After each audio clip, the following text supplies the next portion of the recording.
quick. So I want to thank you guys because a bunch of you guys have kind of covered this.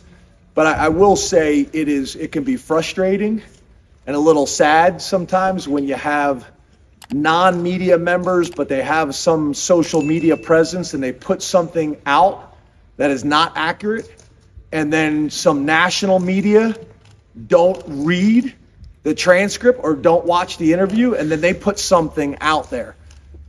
Anybody that watched the entire interview or anybody read the whole transcript, I was actually complimenting the schools from a scheduling perspective. It's what we've been doing.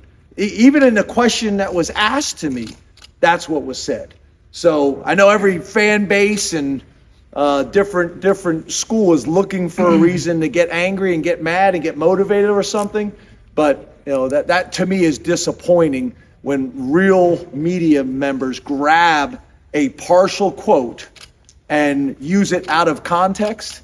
That's frustrating and disappointing. So I'm not talking to this group because I think you guys all saw it the same way, and some of you guys have put out some articles about it, and I appreciate that. But that's disappointing. And to me, you can't control the person that just has their own little social media page or whatever, and they're doing it from their mom's basement. I can't really control that person, but it's disappointing when I think some respected national and other people put things out that are inaccurate and don't do the homework of actually watching the interview or reading the transcript. So that's it. Open up the questions. Questions? James, what's the culture in the locker room like right now, and how does it exemplify your four core values? Well, the one thing I would say is I thought our Tuesday practice was as good of a Tuesday practice as we've had in a long time. I thought our Tuesday practice against West Virginia was really good, but then we didn't back it up with a Wednesday practice that was right.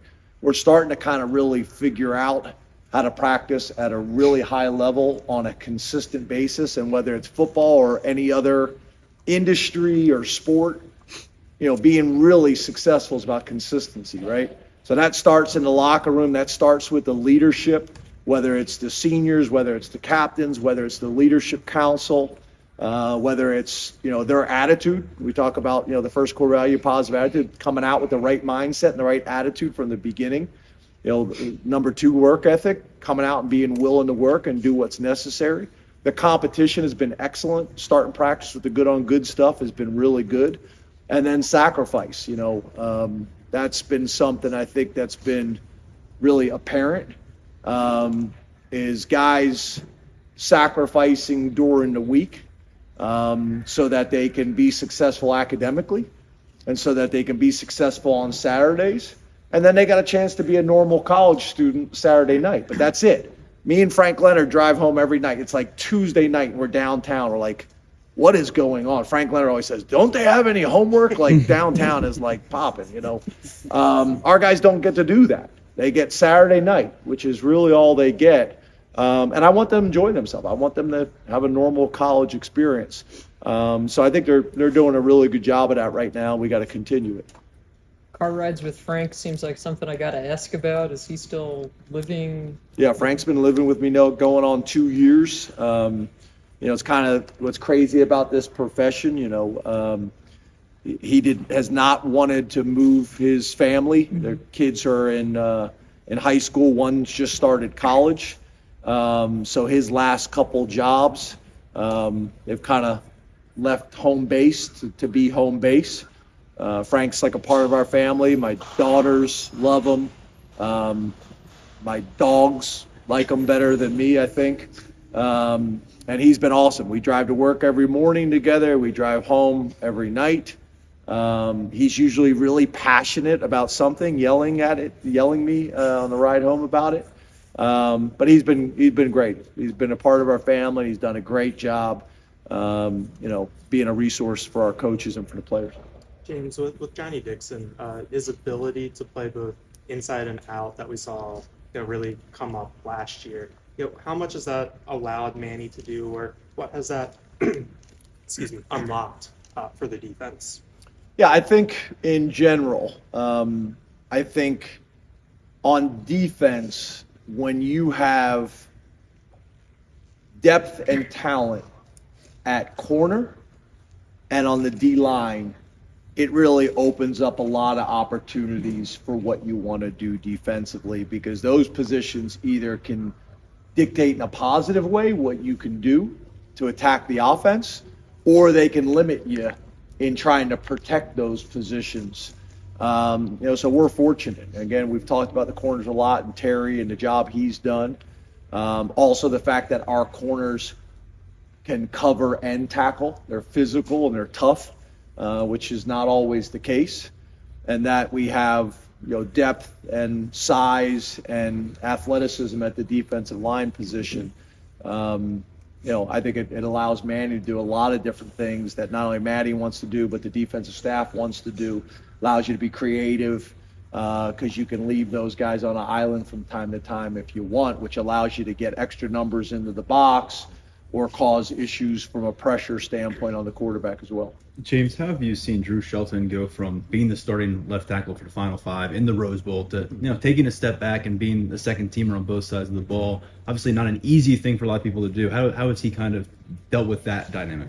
Well, first of all, it's probably a little bit like kind of how you talk about it is different than how we talk about it, and hopefully how he sees himself. I hope he views himself as a starter and is preparing as a starter.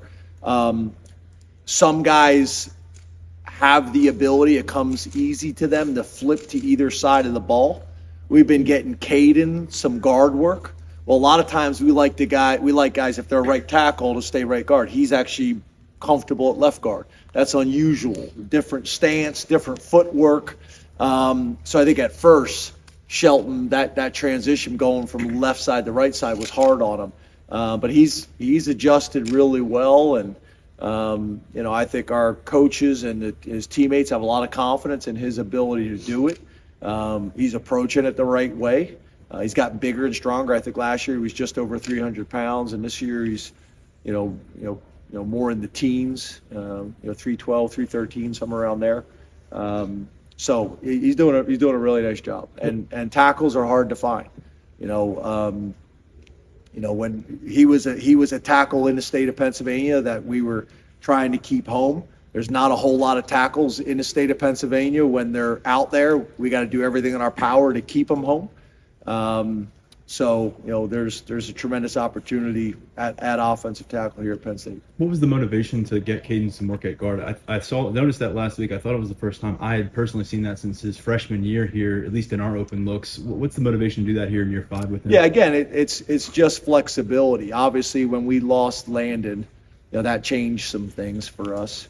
I think Caden's a guy that has the feet and athleticism to play tackle, but he's also got the size and the power to play guard. He's 330 pounds or somewhere around there. So he just creates flexibility. That's good for us, and I think it's going to be good for him long term as well. James, Mike Urish had said something last week about Nick and Katron trusting their instincts. What does that mean for a running back? Is that something that's just inherent in them, that they see things, or is it something they develop? Can you talk about that? I think for the most part, if you're a good one, you kind of have that. You either have that or you don't. And I think what Mike's talking about too is something that we have to be careful of as coaches is, sometimes, you can overcoach a running back. And I'm not saying we're doing that, but I think that's a little bit, what Mike's talking about is those guys, they have an uncanny way of kind of seeing and feeling things that the average human being can't. So allowing those guys to trust that, I think sometimes if you, as the offensive coordinator, or running backs coach, or the head coach, if you're kind of questioning a running back's decision, what you don't want is for him to second guess himself in the hole. Just do what comes natural to him. He's been doing it his whole life. And those guys have shown the ability to do that. So, playing fast, playing aggressive, having fun, trusting your instincts, and just going. 2 more.